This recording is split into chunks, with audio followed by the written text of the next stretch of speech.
9 जून की तारीख को हम भारतीय समाज एक ऐसे नायक की पुण्यतिथि के तौर पर जानते हैं जिसने सीमित संसाधनों के बावजूद अंग्रेजों के खिलाफ मोर्चा खोल दिया था। उल गुलान की शुरुआत करने वाला यह शख्स बिरसा मुंडा, जिससे अंग्रेजी हुकूमत भी खौफ खाया करती थी, जननायक के तौर पर हमेशा के लिए इतिहास के पन्नों में दर्ज हो गया था। आज इस वीडियो में मैं आपको उसी जननायक बिरसा मुंडा की कहानी सुनाऊंगा। झारखंड के आदिवासी दंपति सुगना और कर्मी के घर 15 नवंबर 1875 को जन्मे बिरसा मुंडा ने साहस की स्याही से पुरुषार्थ के पन्नों पर शौर्य की शब्दावली रच डाली थी। बिरसा ने हिंदू और ईसाई दोनों धर्मों का बारीकी से अध्ययन किया और इस निष्कर्ष पर पहुंचे कि आदिवासी समाज मिशनरियों से तो भ्रमित है ही, लेकिन हिंदू धर्म को भी ठीक से नहीं पहचान पा रहा है और ना ही उसको ग्रहण कर पा रहा है। बिरसा मुंडा ने महसूस किया कि आचरण के धरातल पर आदिवासी समाज अंधविश्वासों की आंधियों में तिनके की तरह उड़ रहा है। वो आस्था के मामले में भटका हुआ है। अनुभव किया कि सामाजिक कुरीतियों के कोहरे ने आदिवासी समाज को ज्ञान के प्रकाश से वंचित कर रखा है। धर्म के बिंदु पर आदिवासी कभी मिशनरियों के प्रलोभन में आ जाते हैं और कभी ढकोसलों को ही ईश्वर मानकर बैठकर उनकी पूजा करने लगते हैं। आदिवासियों का संघर्ष 18वीं शताब्दी से चला आ रहा था। 1766 के पहाड़िया विद्रोह से लेकर 1857 के गदर के बाद भी आदिवासी लगातार संघर्ष करते रहे। सन 1895 से लेकर सन 1900 तक बिरसा मुंडा का महाविद्रोह उल गुलान चलता रहा। आदिवासियों को लगातार जल, जंगल और जमीन और उनके प्राकृतिक संसाधनों से बेदखल किया जाता रहा और बिरसा मुंडा लगातार इसके खिलाफ आवाज उठाते रहे। सन 1895 में बिरसा ने अंग्रेजों की लागू की गई जमींदारी प्रथा और राजस्व व्यवस्था के खिलाफ लड़ाई के साथ साथ जंगल जमीन की लड़ाई भी छेड़ रखी थी। बिरसा ने सूदखोर महाजनों के खिलाफ भी जंग का ऐलान किया था। ये महाजन कर्ज के बदले उनकी जमीन पर कब्जा कर लिया करते थे। यह मात्र एक विद्रोह नहीं था, बल्कि आदिवासी अस्मिता, स्वायत्ता और संस्कृति को बचाए रखने का एक संग्राम था। आदिवासी समाज भारतीय जमींदारों, जागीरदारों और ब्रिटिश शासकों के शोषण की भट्टी में झुलस रहे थे। बिरसा मुंडा ने आदिवासियों को शोषण की नाटकीय यात्रा से मुक्ति दिलाने के लिए उन्हें 3 स्तरों पर संगठित करने का प्रयास शुरू किया। पहला, सामाजिक स्तर, ताकि आदिवासी समाज अंधविश्वासों और ढकोसलों के चंगुल से छूटकर पाखंड के पिंजरे से बाहर आ सके। इसके लिए उन्होंने आदिवासियों को स्वच्छता का संस्कार सिखाया, शिक्षा का महत्व समझाया, सहयोग और सरकार का रास्ता दिखाया।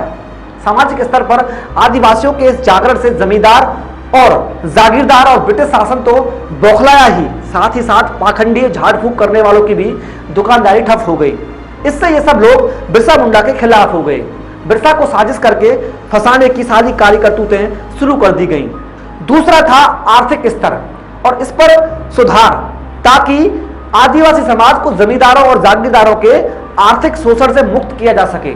बिरसा मुंडा ने जब सामाजिक स्तर पर आदिवासी समाज को चेतना पैदा कर दी तो आर्थिक स्तर पर सारे आदिवासी शोषण के विरुद्ध स्वयं ही संगठित होने लगे। बिरसा मुंडा ने उनके नेतृत्व की कमान संभाल ली। आदिवासियों ने बेगारी प्रथा के विरुद्ध जबरदस्त आंदोलन किया।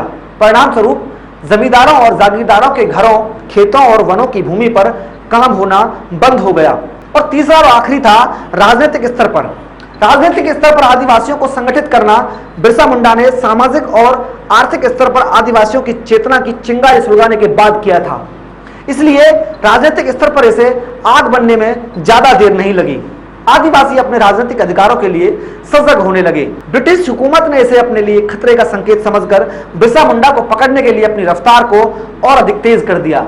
संख्या और संसाधन कम होने की वजह से बिरसा ने छापामार लड़ाई का सहारा लिया। रांची और उसके आसपास के इलाकों में पुलिस उनसे आतंकित थी। अंग्रेजों ने उन्हें पकड़ने के लिए 500 रुपए का इनाम रखा, जो उस समय एक बहुत बड़ी रकम हुआ करती थी। बिरसा मुंडा और अंग्रेजों के बीच अंतिम और निर्णायक लड़ाई सन 1900 में रांची के पास दुम्बरी पहाड़ पर हुई। हजारों की संख्या में मुंडा आदिवासी बिरसा के नेतृत्व में लड़ाई लड़ रहे थे, पर तीर, कमान और भाले कब तक बंदूकों और तोपों का सामना करते। लोग बेरहमी से मार दिए गए। अंग्रेज लड़ाई जीत गए, लेकिन बिरसा मुंडा को नहीं पकड़ पाए। बिरसा मुंडा उनके चंगुल से भाग कर निकल गए, लेकिन जहां बंदूकें और तोपें काम नहीं आई, वहां 500 रुपए का इनाम काम कर गया। बिरसा की जाति के लोगों ने उन्हें पकड़वा दिया। बिरसा को गिरफ्तार करके जेल में डाल दिया गया और वहां अंग्रेजों ने बिरसा मुंडा को जहर देकर मार दिया। लेकिन उस दिन 9 जून को बिरसा मुंडा नहीं बल्कि आदिवासी मुंडाओं का भगवान मर गया था। उलगुलान के रूमानीवादी को साहित्य और जंगल से निकालकर साम्यवाद के हाथों में लाने वाले चारू मजूमदार, कानू सान्याल और जगत संथाल थे। इन्होंने इसे नक्सलवाद का रंग दिया। नक्सलवाद शब्द की उत्पत्ति पश्चिम बंगाल के नक्सलवादी गांव से हुई। साम्यवाद के सिद्धांत से फौरी तौर पर समानता रखने वाला आदिवासी आंदोलन कई मायनों में अलग था, लेकिन बाद में इसे माओवाद से भी जोड़ दिया गया। हालात तो आज भी नहीं बदले हैं। आदिवासी गांवों से खदेड़े जा रहे हैं। दीकू अब भी हैं। दीकू मुरसा मिंडा उन सूदखोर महाजनों को कहते थे जो ब्याज के नाम पर उनकी जमीनों को हड़प लिया करते थे। जंगलों के संसाधन तब भी असली दावेदारों के नहीं थे और न अब हैं। आदिवासियों की समस्याएं खत्म नहीं हो रही हैं, बल्कि आदिवासी खत्म होते जा रहे हैं। सब कुछ वही का वही है। अगर कुछ नहीं है तो वो है आदिवासियों के भगवान बिरसा मुंडा।